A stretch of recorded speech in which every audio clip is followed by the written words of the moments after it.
আসসালামু আলাইকুম। সবাইকে শুভেচ্ছা জানিয়ে শুরু করছি আজকের ভিডিও। ইংরেজিতে কথা বলার জন্য আজকে আমরা 4টি স্ট্রাকচার নিয়ে আলোচনা করব। এই 4টি স্ট্রাকচার জানা থাকলে আপনার ইংরেজিতে কথা বলার গতি অনেক গুণ বেড়ে যাবে।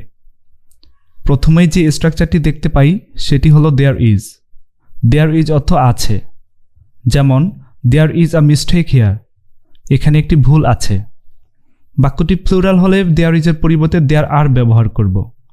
যেমন There are some mistakes here, এখানে কিছু ভুল আছে। দ্বিতীয় স্ট্রাকচারটি হলো there can be। there can be অর্থ থাকতে পারে। যেমন there can be a tiger in this jungle, এই বনে একটি বাঘ থাকতে পারে। there can be a mosque in this area, এই এলাকায় একটি মসজিদ থাকতে পারে। তৃতীয় স্ট্রাকচারটি হলো there should be। there should be অর্থ থাকা উচিত। যেমন there should be a hospital in this village, এই গ্রামে একটি হাসপাতাল থাকা উচিত। there should be at least one playground for every area, প্রত্যেকটি এলাকার জন্য অন্তত একটি খেলার মাঠ থাকা উচিত। শেষ স্ট্রাকচারটি হলো there seems to be। there seems to be অর্থ আছে বলে মনে হয়।